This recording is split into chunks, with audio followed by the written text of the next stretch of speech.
Le grand rendez-vous avec Les Échos et CNews. Cécile Cornudet, Mathieu Boccoté, Sonia Mabrouk. Bienvenue à tous et bonjour à vous. Bonjour Gérald Darmanin. Bonjour. C'est votre grand rendez-vous ce dimanche dans un contexte bien sûr d'offensive russe qui s'intensifie en Ukraine, de crainte partout en Europe et d'afflux également de réfugiés ukrainiens. Nous allons évoquer avec vous toutes ces questions de sécurité, de menaces et d'accueil aussi des déplacés. Nous serons également dans cette émission avec nos reporters à la fois pour Europe 1, Nicolas Tonev qui sera à Kiev, Régine Delfour pour CNews qui sera à Lviv. Et puis il y a bien sûr un autre sujet, c'est la campagne présidentielle. Mais quelle campagne? Gelée par des mois de Covid, désormais vitrifiée par la guerre en Ukraine, elle semble achevée avant même d'avoir commencé. Est-ce là la manière de voir les choses du candidat Emmanuel Macron? En tous les cas, tous les autres candidats alertent sur une campagne effacée avec tous les risques et potentielles conséquences sur notre démocratie. Nous allons bien sûr en parler. Tout d'abord, Gérald Darmanin, Vladimir Poutine compare les lourdes sanctions à l'encontre de la Russie à une déclaration de guerre. Si on alourdit encore de telles sanctions, sans compter la livraison d'armes, est-ce que définitivement, il va nous considérer comme directement en guerre avec lui, partie prenante directe de ce conflit? Est-ce là le risque? La position de la France, comme des États occidentaux, comme les États européens en tout cas, c'est de fragiliser, d'affaiblir la Russie du président Poutine, parce qu'elle fait une guerre inacceptable à l'Ukraine, dans des conditions qui choquent, je crois, tous les Français. Et nous ne sommes pas en guerre, comme l'a dit le président de la République, avec le peuple russe, évidemment, et avec la Russie. Donc il faut toujours être dans la désescalade, et ne pas répondre à la provocation par de la provocation. Il faut très rapidement, d'abord, que nous puissions protéger au maximum les civils en Ukraine. C'est pour ça que le président de la République a raison de déployer autant d'énergie pour parler à Vladimir Poutine, malgré tout. Il faut prendre des sanctions économiques, diplomatiques, comme nous le faisons, pour affaiblir l'engagement russe en Ukraine. Et il faut éviter, bien évidemment, une guerre qui serait une guerre mondiale. Bien sûr, c'est ce que demandent, je crois, tous les peuples, et singulièrement le peuple français. Donc il ne faut pas répondre à la paranoïa ou à la provocation par de la paranoïa ou de la provocation. L'objectif des sanctions économiques conséquentes contre la Russie est de faire plier Poutine. L'Union européenne prévient qu'elle pourrait être encore durcie. Jusqu'où cela peut-elle? On a l'impression que c'est sans limite, avec même un boomerang sur nous, un affaiblissement de nos économies potentielles. Est-ce qu'il n'y a pas de limite à ces sanctions aujourd'hui? Les États, ils ont des âmes, contrairement à ce qu'on peut dire. Ils n'ont pas que des intérêts. Et nous avons effectivement une âme qui est celle d'aider le peuple ukrainien. Et oui, il y aura des conséquences sur la vie économique, sociale, française, européenne, évidemment, et on pourra en parler. Et à mon avis, comme l'a dit le président également, pendant longtemps. Et il faudra les gérer. Mais est-ce qu'on peut rester égoïste derrière sa télévision et laisser un peuple, le peuple ukrainien, se faire bombarder, voire des millions de femmes et d'enfants surtout, quitter l'Ukraine dans des conditions d'ailleurs de froid et de faim, de pauvreté extrêmement fortes? On ne peut pas. Donc il faut évidemment répondre. On ne peut pas amener la France, on ne peut pas amener l'Europe vers la guerre, personne ne le comprendrait, mais on ne peut pas non plus... Personne ne le souhaite. Personne ne le souhaite et personne ne le comprendrait, et on ne peut pas non plus ne rien faire. Voilà. Qu'est-ce qu'on peut faire de plus en matière de sanctions? Il y a déjà eu beaucoup de choses de mises sur la table. D'abord, les sanctions que nous avons prises, je répète, elles ont été rapides. Tout le monde disait que l'Europe mettait beaucoup de temps à décider, qu'elle n'avait pas la puissance des régimes autoritaires, il y avait une crise de la démocratie libérale, que les souverainistes avaient raison. Bon, le constat, c'est que l'Europe fonctionne, elle fonctionne comme un continent politique, et c'est une très bonne chose. Ça donne aussi l'intuition que le président de la République et que la France, depuis longtemps, a. La souveraineté européenne, la souveraineté de la défense européenne, bien évidemment, est à améliorer, sans aucun doute. Deuxièmement, nous allons déjà voir, et nous voyons déjà, les conséquences pour les Russes de ces sanctions. Des sanctions économiques extrêmement fortes. Vous savez, on fait aujourd'hui la queue pour retirer de l'argent. Mais qu'est-ce qu'on peut faire de plus, justement? Il appartient au chef d'État de le décider. Encore une fois, je pense que la bonne mesure, et c'est pour ça que c'est difficile la diplomatie, et c'est pour ça que c'est difficile de gérer un pays, et c'est pour ça que c'est difficile d'être chef d'État. Il faut prendre des sanctions fortes, sans pour autant rentrer dans la provocation à l'égard de Vladimir Poutine. Alors, vous évoquez justement le refus d'entrer dans la provocation avec Poutine, le fait qu'Emmanuel Macron lui-même garde un canal de communication avec Vladimir Poutine, mais qui dit ne vouloir négocier qu'à condition qu'on accepte toutes ces conditions. Qu'est-ce qu'on peut espérer d'un tel dialogue en ce moment? Mais là, on est dans une guerre psychologique. Voilà. Et M. Poutine essaye de pousser son avantage, alors même qu'on voit bien que les choses ne se déroulent pas pour lui comme prévu. Voilà. Et qu'il a lui-même affaire sans doute à une politique intérieure très difficile. Plus il prend de lois restrictives des libertés dans son pays, plus il prend de mesures exceptionnelles économiques pour son pays, plus ça montre, vous le savez bien, que les choses ne sont pas simples en Russie.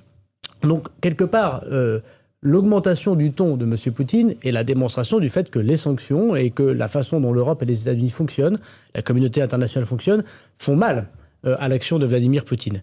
Mais oui, il faut continuer à parler au président Poutine. Bien évidemment, puisque la seule solution, si ce n'est pas la guerre, c'est la diplomatie. Il faut qu'il se rende compte que ce qu'il fait n'est pas juste pour l'ordre mondial, touche des populations civiles, attaque la souveraineté d'un État, et manifestement, il a perdu déjà la bataille de l'opinion mondiale. Il est au banc des nations. Est-ce qu'il s'en soucie vraiment, pardonnez-moi, parce que là, la réalité aujourd'hui, ce sont des villes bombardées, comme vous l'avez dit, des millions de déplacés, un Poutine plus déterminé que jamais, et qui n'entend parler qu'à ses conditions. Donc tout ce dont nous sommes en train de parler, n'est-ce pas du vent, finalement, et un aveu d'impuissance avec nos manifestations, nos drapeaux et nos bougies, encore une fois? Non, mais il y a la mobilisation de la société civile, elle est souhaitable, il faut l'encourager, mais évidemment, c'est l'action des États et l'action des économies qui font plier le plus des personnes qui, manifestement, n'ont pas tout à fait le même regard sur le monde que l'ont des États européens ou des États occidentaux. Il faut aussi comprendre la psychologie, évidemment, des chefs d'État qui sont ceux de la scène internationale. C'est pour ça que c'est dur, encore une fois, d'être chef d'État. Mais regardez, on a déjà pris des sanctions contre des pays qu'on a mis au banc des nations, et parfois on obtient des accords, ou en tout cas on obtient des avancées. Je pense à l'Iran. Oui. L'Iran, nous ne sommes pas en guerre contre l'Iran. Là, nous avons pris des sanctions. Nous avons pris des sanctions extrêmement fortes contre l'Iran. Et l'Iran, même si c'est extrêmement difficile, même si c'est extrêmement dur, même si on n'a pas évidemment toujours les bons résultats, l'Iran discute, parce qu'il faut continuer à discuter avec l'Iran. L'Iran discute notamment de la question nucléaire. Donc il faut prendre des sanctions sans être en guerre. C'est ça qui est difficile. Envisagez-vous un scénario où le dialogue n'est tout simplement plus possible avec Vladimir Poutine ? Mais le principe de la désescalade, ce n'est pas d'évoquer des scénarios de l'escalade. Voilà. Donc je pense qu'il faut accepter l'idée que René Girard ait raison, que la violence mimétique amène toujours vers encore plus de violence. Donc je crois que la position du président, elle est très girardienne, si vous me permettez cette expression. Elle consiste à ne pas augmenter dans les provocations et à chaque fois essayer d'apaiser, de continuer à parler et de donner une chance à la diplomatie. Voilà. Il faut, bien sûr que c'est très difficile, mais je constate juste quelques instants que le président de la République française est à ce point d'équilibre, de protection de l'Ukraine, de protection des populations ukrainiennes, de condamnation sans aucun embâche de ce que fait Vladimir Poutine, mais en même temps de laisser une chance à la diplomatie et d'éviter la guerre, bien sûr. Ceux qui nous regardent ce matin et nous écoutent voient quand même une distorsion entre les images qui défilent de villes bombardées, parfois même effacé avec ce risque-là, et puis des discussions dont on retrouve les bribes de conversation dans la presse. On est saisi, il y a même une forme de sidération entre la réalité de ce qui se passe et un dialogue qui, pour l'instant, on a du mal à voir comment il peut aboutir aux conditions du président russe. Bon, le conflit, ça fait à peu près une quinzaine de jours, une vingtaine de jours qu'il existe. Il y a des conflits qui durent depuis des années, vous le savez bien. Ce qui est sûr, c'est que ce que nous vivons, indépendamment du terrible sort que vit le peuple ukrainien, c'est aussi des phénomènes médiatiques nouveaux. Il faut désormais savoir que lorsqu'il y aura des conflits, un conflit d'ailleurs assez conventionnel pour l'instant, avec des armes, des chars, des populations bombardées, des avions, c'est-à-dire un conflit comme avant, il est à la fois en direct sur les plateaux de télévision, en direct sur Internet. Le président Zelensky, le général de Gaulle, il allait à Londres à la radio, il utilisait les moyens modernes de l'époque pour parler à la population française et mondiale. Le président Zelensky, il prend son téléphone et il parle sur les réseaux sociaux en direct. Voilà la révolution numérique que nous connaissons. Vous comparez les deux formes de résistance. Mutatis mutandis, mais tout le monde voit bien que M. Zelensky est extrêmement courageux. Je veux dire que les moyens technologiques d'aujourd'hui permettent de mener une autre guerre, qui est la guerre de l'opinion et la guerre médiatique. Là aussi, les Français le voient. Ils voient le président Zelensky en train de parler, ils voient... Et son ton monte contre nous. Et il dit que personne ne l'aide, au fond. Il est en guerre, et il est dans des conditions d'attaque de son pays et de son peuple inacceptables. Chacun peut le comprendre. Voilà. Mais... il y a aussi des attaques, ce qu'on appelle hybrides. Il faut que les Français le sachent. Nous allons parler, Monsieur le ministre. Pardonnez-moi juste un instant, parce que nous sommes en direct et comme les liaisons sont compliquées avec notre reporter, je vous remercie, Nicolas Tonev, qui est à Kiev. Kiev, vous le savez, qui est encerclé et bombardé. Nicolas, quelle est tout simplement la situation autour de vous? Vous êtes arrivé tout à l'heure dans la ville. Que constatez-vous? Bonjour à toutes, bonjour à tous. Alors écoutez, c'est une situation contrastée hein, dans le centre où je me trouve maintenant. C'est le calme qui règne. Hein, ce que l'on vit ici et ce que l'on sent de la guerre, du coup, ce sont les alertes, ce sont les checkpoints, ce sont les blocs de béton, les soldats qui sont partout à surveiller les rues et puis bien sûr l'angoisse des gens pour trouver des magasins ouverts et faire les courses. Mais pour ce qui est des dégâts visibles et des bruits de la guerre, cela se passe pour l'instant surtout sur les zones extérieures. Hein, et ce qu'il faut s'imaginer, c'est que Kiev est une ville extrêmement étendue, elle fait à peu près 800 km², c'est 8 fois plus que Paris. Hier, quand j'arrivais par le sud, c'était à une bonne vingtaine de kilomètres du centre que l'on entendait les bombardements. Et le gros des dégâts, donc de la pression russe pour l'instant, hein, toujours pour faire sauter les défenses, eh bien, se passe en périphérie, surtout sur le nord. Donc actuellement, en fait, l'encerclement n'est pas total, hein, le filet russe ne s'est pas totalement refermé, ce qui fait que l'exode, et c'est très très impressionnant, hein, l'exode continue. Ce sont des milliers de voitures remplies de familles de toutes les générations qui fuient le plus vite possible avant que justement la nasse russe ne se referme sur la ville. Merci à vous, merci Nicolas Toneff. On remercie évidemment tous nos reporters sur le terrain dans les conditions difficiles pour faire leur travail. On marque une courte pause. Gérald Darmanin continue à évoquer ce dont vous parliez, avec aussi cette guerre de l'information, de la désinformation et les risques aussi de cyberattaques. A tout de suite, on vous retrouve sur CNews et Europe 1. Le grand rendez-vous en grande partie consacré à la situation ukrainienne et à ses conséquences. Cécile Cornudet, une question au ministre. Oui, Gérald Darmanin. Est-ce qu'il y a de plus en plus de Français qui partent combattre en Ukraine, qui sont tentés de le faire? Est-ce que vous les surveillez? Est-ce que vous savez quel est leur profil? Non, il y a très peu de Français à notre connaissance. Il y a manifestement ici ou là des volontés, ce qu'on appelle des velléitaires dans le langage des services de renseignement, mais il y en a très très peu. Il faut les laisser faire? La volonté est plutôt d'empêcher d'aller rejoindre un front de guerre, parce qu'une fois que les gens ont connu des scènes de guerre, une fois qu'ils ont connu la mort, la détresse, les atrocités, et qu'ils reviennent sur le territoire national, c'est jamais un très bon signe psychologique pour un peuple. Hein. Les militaires sont formés pour ça, si j'ose dire, et c'est déjà très difficile. Donc il faut plutôt, et c'est plutôt ce qu'on essaye de faire, d'empêcher les départs, mais encore une fois, il y en a très peu. Alors, la frappe sur une centrale nucléaire en Ukraine a sidéré le monde, sidéré l'Europe, sidéré l'Occident. Est-ce que vous redoutez un accident nucléaire tôt ou tard dans les jours, dans les semaines à venir? Je crois que la préoccupation est très grande de la communauté internationale. Il y a eu une réunion du Conseil de sécurité de l'ONU sur ce point à la demande de la France et de ses partenaires. Le président de la République lui-même, vous avez vu, s'est exprimé officiellement et a contacté l'agence internationale qui s'occupe de ce sujet. L'agence de sûreté nationale française a mis en place à la demande du président tous ses capteurs pour voir s'il n'y avait pas eu de conséquences. De ce que j'en comprends, je n'en suis pas spécialiste, mais il n'y en a pas eu. Mais évidemment, c'est un sujet très important. Il y a 5 grandes centrales nucléaires civiles en Ukraine. Et l'une des préoccupations du président de la République, lorsqu'il parle au président Poutine, par exemple, c'est de garantir, effectivement, de laisser aux Ukrainiens ces centrales nucléaires et de ne pas les toucher, bien évidemment. Ça sert à ça aussi de parler au président Poutine. Et on passe de l'accident nucléaire à la menace nucléaire. Lorsque Vladimir Poutine ouvre la possibilité de la menace nucléaire aujourd'hui, c'est une menace que vous prenez pour une forme de bluff, comme certains le suggèrent, ou vous la prenez au sérieux? Non, mais je pense que Jean-Yves Le Drian s'est très bien exprimé sur ce point. D'ailleurs, je voudrais rendre hommage au travail qu'il fait pour à la fois rassurer la communauté française, mais aussi faire ce travail diplomatique. Il a dit des mots justes. Il a dit que c'était totalement inadapté, que c'était de la provocation et que c'était encore un phénomène escalatoire. Une sorte de violence, encore une fois, mimétique. Donc il ne faut pas rentrer, à mon avis, dans ce débat, ce qu'on veut savoir, de ce débat, de cette provocation du président Poutine. Darmanin. Mais vous savez, il ne faut pas rentrer. Mais il y a quelqu'un qui est prêt à aller peut-être jusqu'au bout. Donc il y a une inquiétude, une angoisse.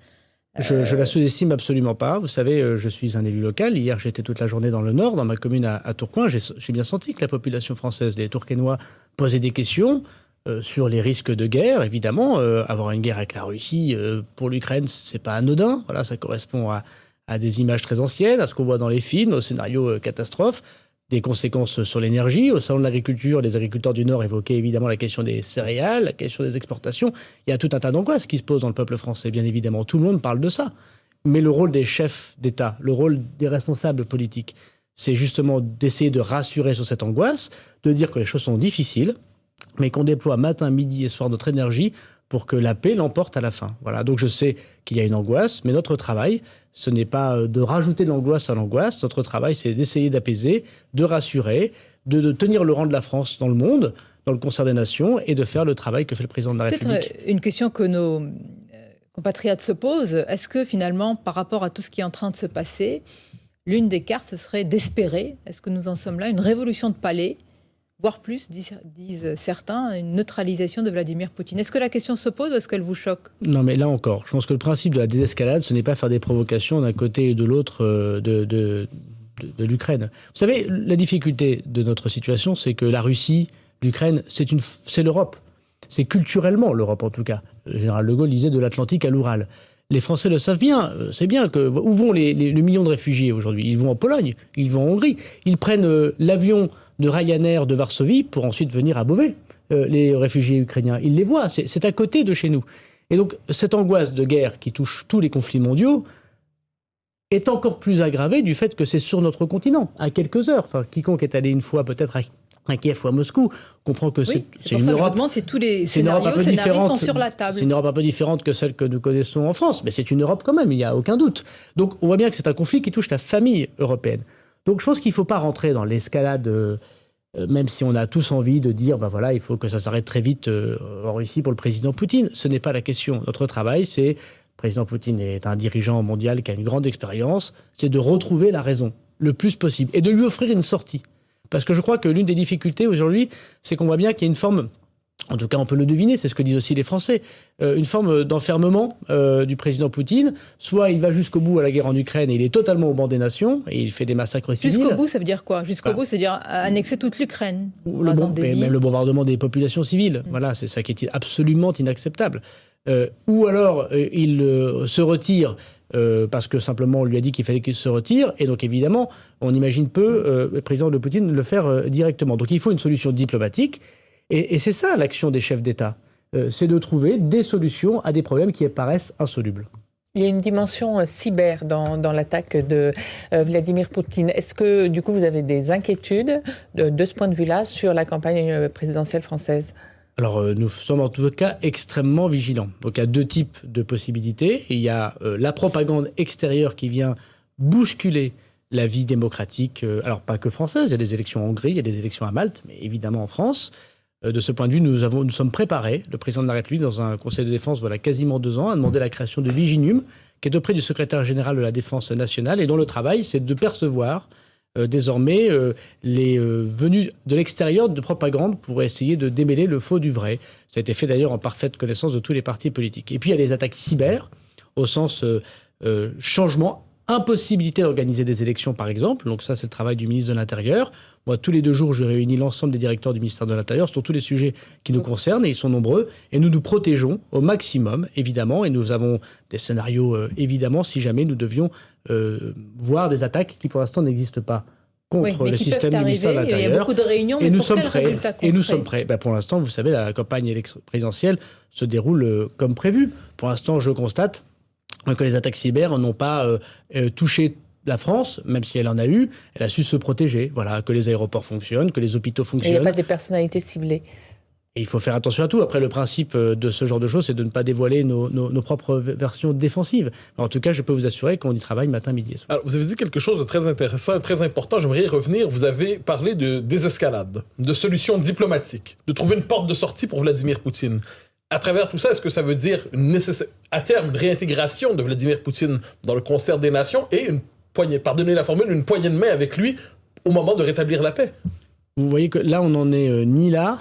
Non, mais pourtant, vous y êtes. Et je ne suis pas en position, moi, de le faire. Mon travail, c'est d'être ministre de l'Intérieur. J'ai beaucoup de questions qui relèvent de la crise ukrainienne. On pourra en parler dans quelques instants, mais pas de ces sujets qui relèvent du chef d'État. Ce qui est sûr, c'est que le président de la République, encore une fois, a raison. C'est un des seuls chefs d'État encore à pouvoir parler directement au président Poutine, à parler au président Zelensky, à parler au président Biden, parce qu'il est à la présidence de l'Union européenne. Parler, c'est bien, aussi, mais parler, c'est beaucoup. Mais là, on dirait que vous nous faites la campagne. Non. La question, c'est comment on sort vraiment d'un conflit qui risque d'être mondial. C'est ça qui nous préoccupe. Mais je ne comprends pas cette question on en parlera tout à l'heure, si vous savez, cette question de campagne. Demain, dans un mois... Vous avez cité 10 fois le président de la République, vous avez raison. Mais dans un mois, mais Madame Mabrouk, dans un mois, il y aura à nouveau, peut-être, président de la République. Il va devoir gérer ça. Gérer les crises internationales, c'est le travail du président de la République. Gérer l'armée française, c'est le travail du président de la République. Je ne comprends pas cette question de campagne confisquée. C'est un sujet évident tout de suite. En 2012, le président Sarkozy la fermera au mois de mars. La fermera n'était pas encore arrivée au moment où nous étions en campagne électorale. Et il a eu à répondre aux questions de terrorisme. Bon, c'est évidemment une question, on l'a vu pendant tout le quinquennat du président Hollande, qui s'est imposé au président Hollande. Et donc oui, le prochain président de la République, moi j'espère que ce sera Emmanuel Macron, mais le prochain président de la République aura à travailler avec M. Poutine, si j'ose dire, à travailler avec M. Zelensky, à travailler avec M. Biden, et à régler les problèmes internationaux. C'est pas qu'une réforme des retraites Et la question des dotations des collectivités locales. Une présidence de la République, c'est une grande puissance nucléaire qui a un siège au Conseil de sécurité de l'ONU. C'est pour ça qu'on ne peut pas y élire n'importe qui. Bien sûr. Et pour l'heure, vous êtes en charge, Gérald Darmanin, d'une question hautement importante, sensible et humaine, c'est celle des réfugiés. Autre reporter sur le terrain, nous allons aller dans la ville de Lviv avec Régine Delfour pour CNews. Régine, cela fait des jours que vous suivez en fait des familles, que vous voyez cet afflux de réfugiés qui ne se tarit pas, qui continue encore aujourd'hui, peut-être même il est de plus en plus important. Oui, Sonia, ça fait maintenant désormais 8 jours que nous sommes à Lviv. Nous étions avant en Pologne. Là, nous sommes à Lviv. Et la situation devient de plus en plus compliquée face au nombre de réfugiés qui arrivent vraiment en masse, qui fuient les bombardements. Donc, il y a un problème pour les accueillir, pour les loger. Certains endroits, comme ici, dans ce théâtre, ont été transformés en dortoirs, en centre d'accueil où il y a un point sanitaire. Ils peuvent prendre des douches. Il y a une cuisine. Ils peuvent se restaurer. Alors, évidemment, Sonia, énormément de femmes sont présentes, puisque, comme vous le savez, les hommes sont obligés de se mobiliser. Nous avons échangé avec ces femmes qui viennent de Kiev, qui viennent de Kharkiv, qui sont désemparées, puisqu'elles ont dû laisser leur mari, mais elles veulent absolument mettre leurs enfants en sécurité, notamment en Pologne, ou encore dans les pays limitrophes, comme la Slovaquie ou encore la Hongrie. Merci à vous, Régine Delfour. On remercie également Fabrice Elsner. On va s'arrêter sur cette question, Gérald Darmanin. On va marquer une pause et puis on va évoquer ce flux. C'est jusqu'à 10 millions de déplacés potentiellement qui peuvent arriver. Pologne, pays frontalier, mais aussi la France, notre rôle. Une pause et on parle de ce sujet et d'autres. À tout de suite. Et notre invité ce dimanche, c'est le ministre de l'Intérieur Gérald Darmanin avec une question hautement sensible et humaine, évidemment, c'est l'accueil des réfugiés ukrainiens. Cécile Cornudet. Oui, parce que potentiellement, il pourrait y avoir jusqu'à 10 millions d'Ukrainiens qui fuient leur pays. Mais déjà à Calais, près de 400 Ukrainiens voudraient rejoindre leur famille et elles n'y arrivent pas parce que le gouvernement anglais fait traîner les visas, etc. Vous avez dénoncé le manque de coopération de l'Angleterre. Est-ce que c'est volontaire de la part du gouvernement ? Alors, je n'ose le croire. Je sais que les Britanniques ont de l'honneur et que le gouvernement britannique tient toujours ses promesses. Qu'est-ce qui se passe ? Il se passe qu'il y a 2500 grosso modo Ukrainiens qui sont arrivés sur le territoire national français depuis cette crise. C'est pas beaucoup. Et souvent, c'est pour rejoindre leur famille, soit en France, soit d'aller, profitant de la France, en Espagne ou au Portugal, où il y a des communautés ukrainiennes assez fortes, soit en Grande-Bretagne. Et sur les 400 personnes, il y en a 150 qui n'ont pas pu aller directement. Ils sont encore bloqués en Angleterre. Tout ça parce qu'ils n'avaient pas le visa. Alors, il faut savoir que quand ils ont le passeport biométrique, ils peuvent circuler dans l'espace européen sans visa. Et quand ils n'ont pas de passeport biométrique, ils ne peuvent pas circuler sans visa. On voit bien qu'il y a des circonstances... C'est un prétexte, vous avez l'impression ? Des circonstances exceptionnelles, voilà, qu'il faut arrêter le tatillonnement bureaucratique. Vous avez dénoncé le manque d'humanité de Londres. J'ai appelé 2 fois mon homologue britannique avant de lui écrire cette lettre, dont la presse a eu connaissance. Je lui ai demandé d'installer à Calais un consulat qui puisse prendre les papiers des gens, leur faire leur visa, c'est normal. On ne rentre pas dans un pays n'importe comment. Enfin, qu'on puisse le délocaliser, puisqu'aujourd'hui, l'Angleterre dit qu'ils aillent à Bruxelles ou à Paris. Alors vous imaginez 4 gamins, parfois des enfants handicapés, dans une voiture, repartir après avoir fait Kiev, Calais, en voiture, où on vous demande de faire Calais, Paris ou Bruxelles. Bon, c'est un peu inhumain. C'est vraiment Kafka, là, pour le coup. Donc on leur a dit, installez en Angleterre, on vous prête la sous-préfecture pour mettre, si vous le souhaitez, une antenne consulaire. Ils ont répondu quoi ?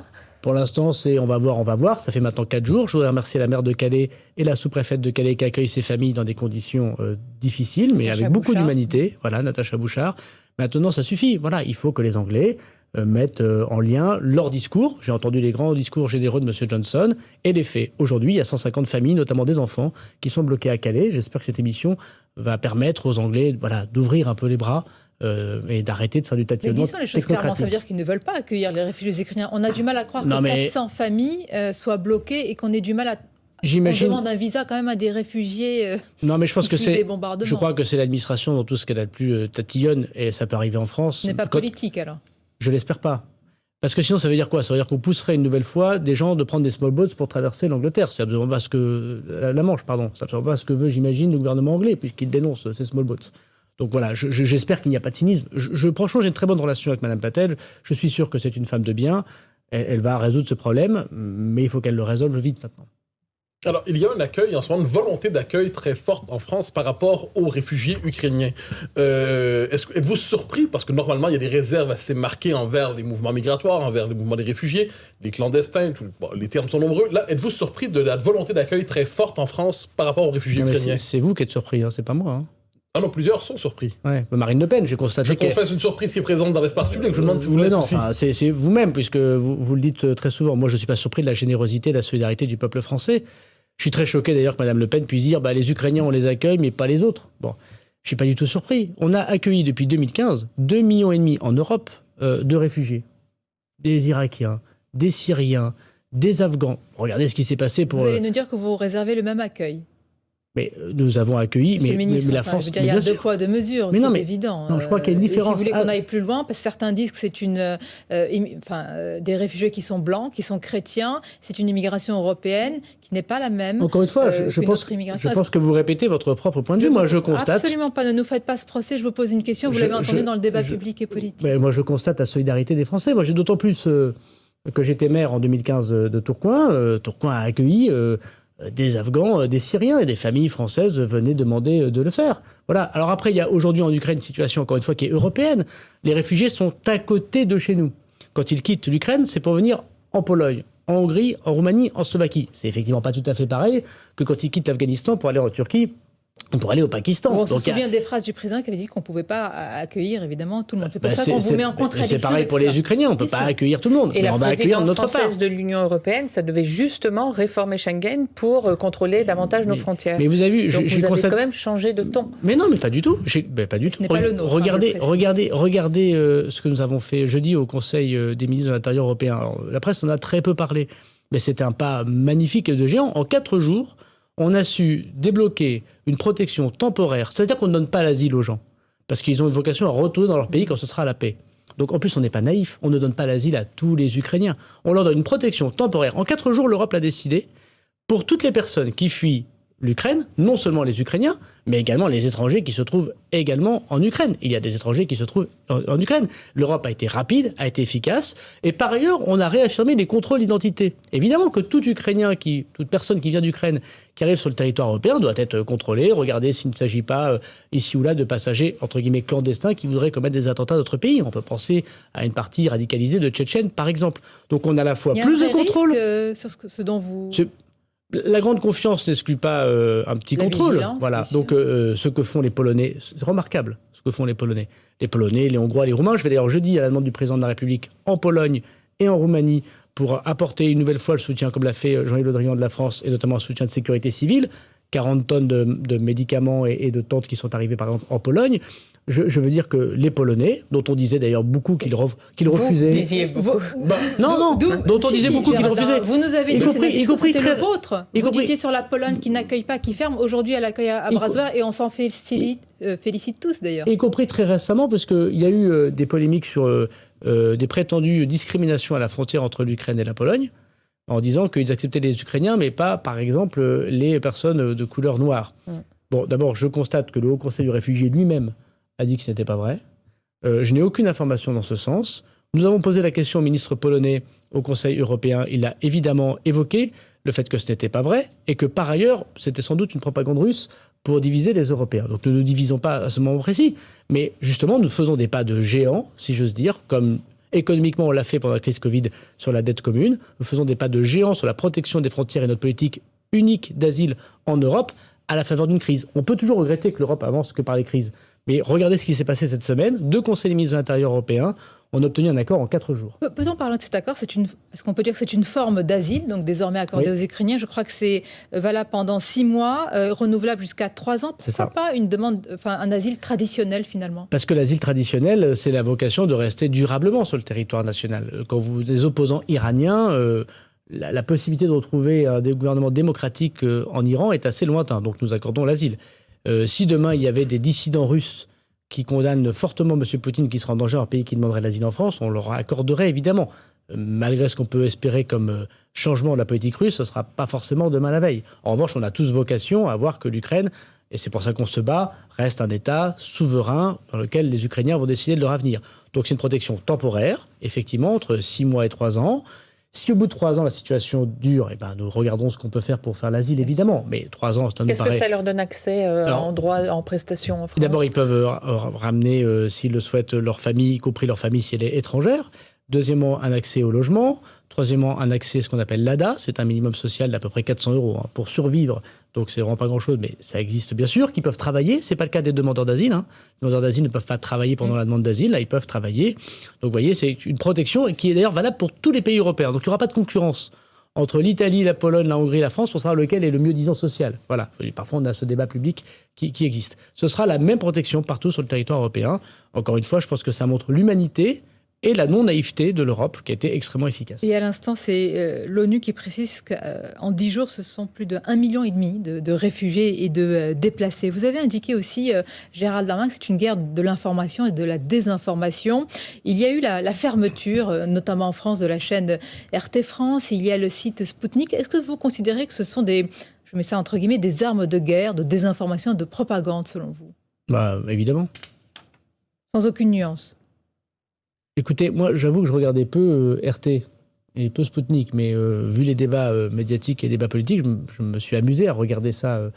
Voilà, j'ai vu un reportage délirant expliquant que c'est les Ukrainiens qui massacraient leur population, avec des journalistes français, d'ailleurs, qui l'évoquaient sans coup fait rire, avec une désinformation qui correspond, moi qui ai accès à certaines informations de par ma fonction, totalement fausse. Voilà, et dont il n'y a aucun doute qu'un journaliste qui fait son travail comme le font tous les journalistes français de façon objective, même s'il y a forcément un petit peu d'opinion, et c'est normal, qui se déploie. Et là, on voit bien que c'est une arme totalement au service d'un État étranger à qui, certes, nous ne faisons pas la guerre, mais à qui nous sommes rentrés dans une forme de conflit politique. Chacun le constate. Voilà. Et est-ce qu'il peut y avoir la même surveillance sur les réseaux sociaux je constate d'ailleurs que l'Allemagne l'avait fait avant nous. C'est-à-dire que l'Allemagne, qui est une grande démocratie aussi, avait coupé...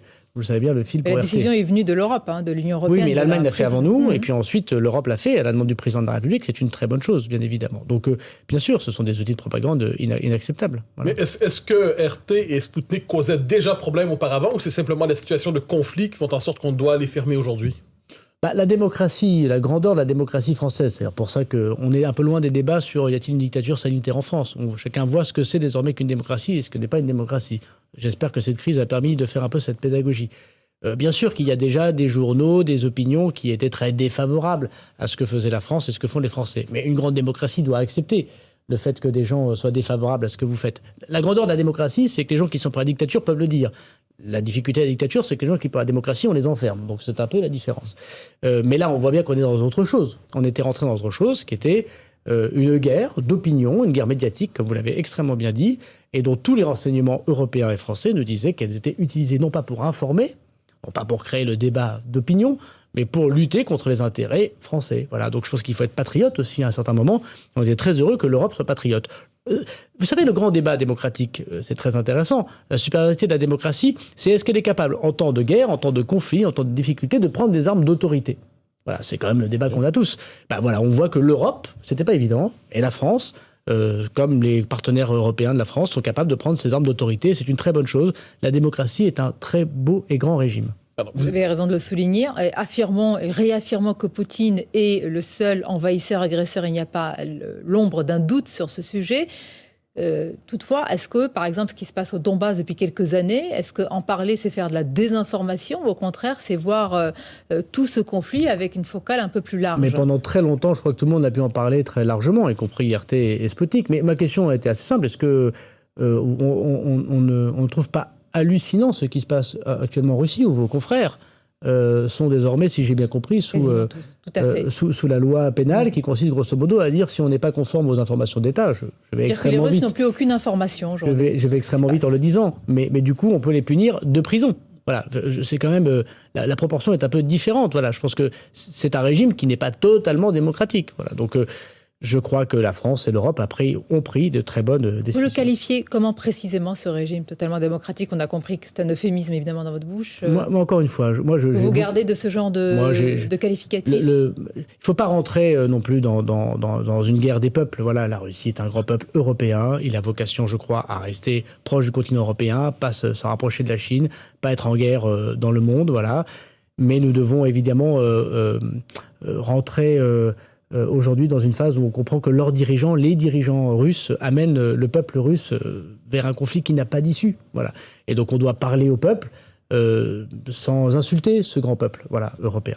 Mais en même temps, il ne faut pas rentrer dans l'escalade, encore une fois, en s'insultant de chaque côté. Parce qu'à quoi ça mène? Qu'une fois qu'on a épuisé tous les mots d'oiseau, ça mène aux armes. Voilà. Et c'est le contraire de ce que veulent les peuples. On va marquer une pause, Gérald Darmanin, et en venir à la campagne présidentielle. Elle est en cours, il reste une 50aine de jours, et certains candidats, ou quasiment la plupart des candidats, reprochent au candidat Emmanuel Macron de vouloir, non pas du tout se mettre en scène, mais effacer, un petit peu balayer, compte tenu de l'actualité, cette campagne française. Alors quel risque? Est-ce le cas? On vous en parle dans quelques instants. Une courte pause et on se retrouve. Invité en ce dimanche, le ministre de l'Intérieur Gérald Darmanin. Nous avons évoqué évidemment les conséquences de la guerre en Ukraine. Nous sommes également en France en campagne présidentielle et après la déclaration du candidat la déclaration de candidature d'Emmanuel Macron via sa lettre et puis la vidéo, les autres candidats, Gérald Darmanin l'accuse de vouloir enjamber la présidentielle, de vouloir l'escamoter ou l'effacer. Que répondez-vous à ces accusations?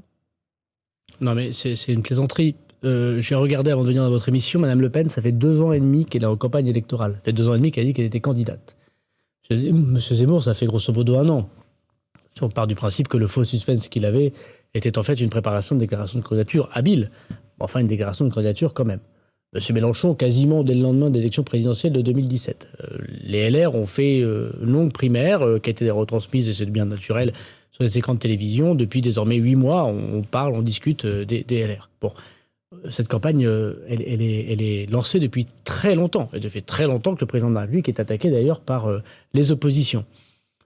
Par ailleurs, je voudrais redire que les sujets diplomatiques que nous connaissons sont des sujets de campagne électorale aussi.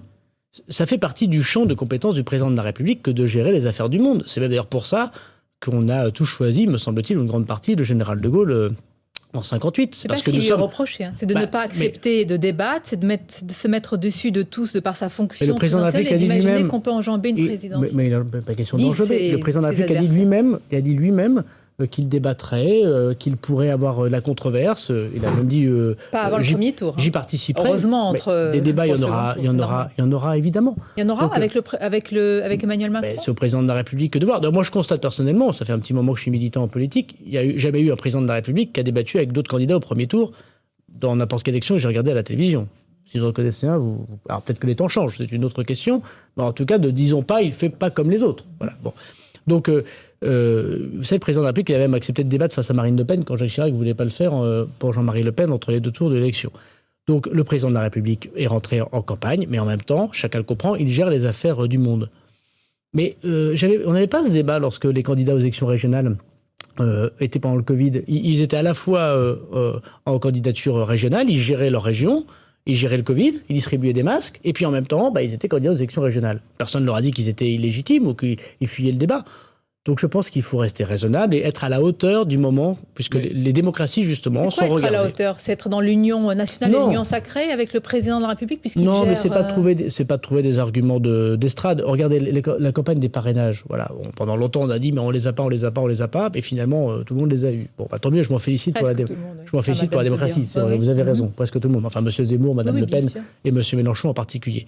Donc la démocratie, c'est que tout le monde puisse se présenter, en tout cas ceux qui représentent les courants d'opinion les plus importants. Je pense que tout le monde a largement accès à tous les moyens de communication. Il n'y a jamais eu autant de télé en continu, de réseaux sociaux, de controverses. Et c'est une très bonne chose. Chacun donne son avis à tout moment.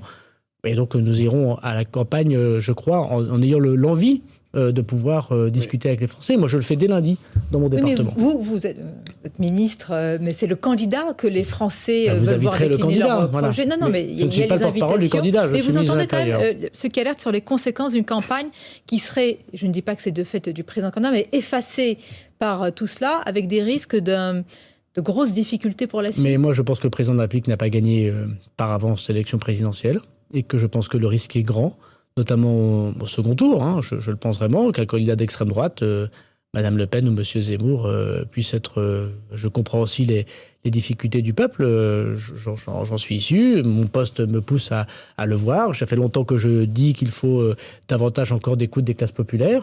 Vous savez bien que je ne sais pas que c'est mon credo, mais c'est là d'où je viens. Je ne suis pas du tout certain que la campagne soit gagnée pour le président de la République. Pour l'instant, il est surtout dans la protection des Français. Quand on voit son texte et la vidéo, il n'y a pas de proposition de réforme, vraiment.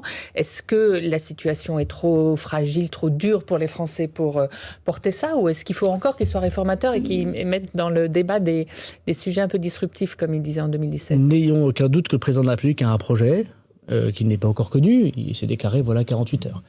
Qu'il le présentera aux Français, et de ce que j'en ai eu à en connaître, il est particulièrement fort et conforme à ce qu'il essaye de faire. Ça ne transparaissait pas dans la lettre, sans vouloir vous faire offense. Petit à petit. Si, attendez, il y a 40 jours, vous avez dit même 50 jours jusqu'au second tour. C'est rien, 40 jours, ça passe comme... C'est rien et c'est long, voilà. Ah bon? C'est rien et c'est long. Donc vous ne vous inquiétez pas, il y aura largement de quoi commenter les propositions fortes du président de la République. Est-ce qu'il n'y a pas une tension, une contradiction entre d'un côté les appels nécessaires et légitimes à l'union nationale, à l'union sacrée, même vu les circonstances, et de l'autre côté, le fait qu'un débat présidentiel, par définition, est contradictoire entre des visions différentes du pays? Est-ce qu'il n'y a pas une tension en ce moment qui pourrait faire mal à la démocratie? Non, je ne le crois pas. Ça dépend de la dignité des acteurs. Notre dignité en premier lieu, dans la majorité. Il ne faut pas être prétentieux, il faut beaucoup d'humilité. Il ne faut pas croire qu'on a gagné d'avance, bien évidemment. Il ne faut pas donner des leçons. C'est peut-être un peu notre petit défaut de temps en temps, en tout cas dans les 5 ans qui sont passés. Mais il faut aussi que les autres ne soient pas dans l'opposition systématique, qu'ils acceptent d'être un parti de gouvernement, et on ne peut pas dire n'importe quoi à tout moment.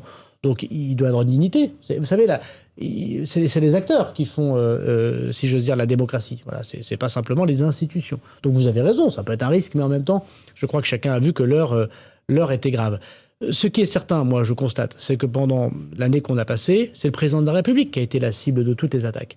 Les LR se sont perdus. C'est ainsi pour tout président. Hein. Là, que vous me faisiez référence à Nicolas Sarkozy, dont vous avez été proche, vous savez comment il a été la cible. Je vous parle d'un temps que sans doute les moins désormais de 39 ans ne peuvent pas connaître, où quand on était notamment issu du RPR, dont je suis issu, de la droite bonapartiste, gaulliste, classique, orléaniste parfois pour les gens qui venaient de l'UDF, on attaquait le Front National.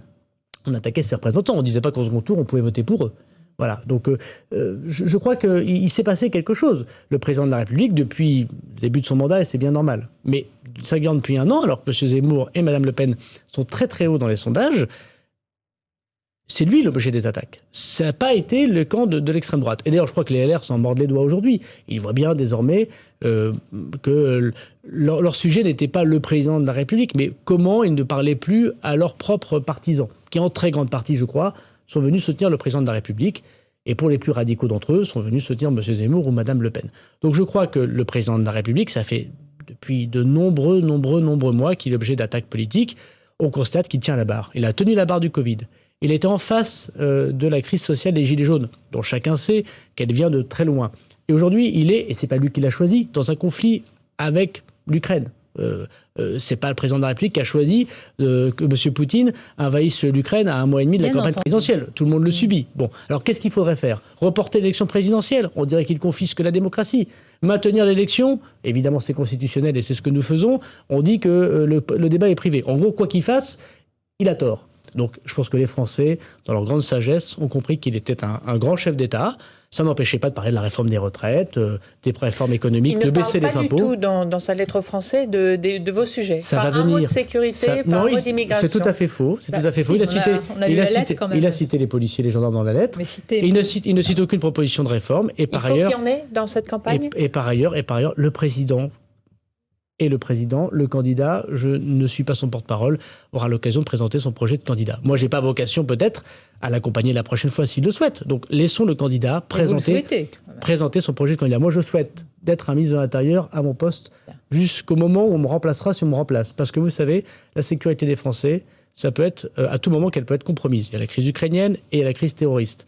Je rappelle que l'affaire Mera, encore une fois, c'était quelques jours avant le premier tour de l'élection présidentielle. Donc, en tant que ministre de l'Intérieur, mon travail... Bien sûr, c'est de soutenir le président comme candidat, mais c'est surtout d'être ministre de l'Intérieur. Justement, une question au ministre de l'Intérieur pour conclure. Après l'agression très violente du détenu Ivan Colonna, condamné, je le rappelle, à perpétuité pour l'assassinat du préfet Erignac, Colonna a été frappé. On a tenté de l'étouffer, son agresseur a tenté de l'étrangler. Le parquet national antiterroriste s'est saisi de l'enquête. L'agresseur explique, je cite, son geste par un blasphème envers Dieu. Bon, ça laisse peu de doute aux motivations de l'agresseur. Moi, je ne commande pas des affaires judiciaires en cours, surtout lorsqu'elles sont extrêmement médiatiques. Je voudrais une pensée pour la famille de M. Colonna, comme je veux avoir une pensée pour la famille du préfet Erignac. Mais le parquet antiterroriste s'est saisi, vous l'avez dit, il communique à 12h30, c'est-à-dire désormais dans 1h30. Il va détailler, comme à chaque fois le procureur le fait dans les affaires importantes ou médiatiques. Donc je laisse le soin au parquet de pouvoir dire ce qu'il a à dire. C'est quand même choquant, une telle les prisons sont sur notre sol, hein. C'est pas un lieu qui est hors de... Donc si c'est potentiellement une attaque... sur une personne à caractère islamiste, cela vous concerne au premier chef. Mais le Premier ministre a évoqué, indépendamment de l'enquête judiciaire, une saisine de l'administration de la justice, de l'inspection, parce qu'effectivement, il était dans une prison française et qu'on doit savoir ce qui s'est passé. Vous craignez des tensions, des manifestations encore, s'il y en a eu, empêchant notamment l'arrivée de renforts de gendarmes? Est-ce que l'île peut être secouée par des tensions? Non, mais vous apportez des garanties d'une enquête solide et qui sera menée jusqu'au bout? Alors, moi, je ne garantis évidemment que l'indépendance des services de la justice à faire leur travail. Donc évidemment que l'enquête est absolument indépendante et le parquet, je crois en prenant la parole, et le parquet antiterroriste, chacun le sait, ce n'est pas n'importe quel parquet. Tous les parquets évidemment ont grandes compétences, mais chacun sait que le PNAT est un parquet qui met beaucoup de moyens pour obtenir les vérités. Il y a, je crois, un certain nombre de moyens technologiques pour le savoir de ce qui s'est passé dans cette prison. Il y a eu des auditions, comme vous l'avez souligné, puisqu'elles sont dans la presse très rapides. Donc je laisserai le parquet antiterroriste évidemment communiquer. Voilà. Merci Gérald Darmanin d'avoir été notre invité pour ce grand rendez-vous spécial. Évidemment, l'actualité ukrainienne a pris grande place et c'est tout à fait normal. Je remercie également mes camarades Mathieu Bocoté et Cécile Cornidet. Je vous souhaite à tous un bon dimanche sur nos antennes communes.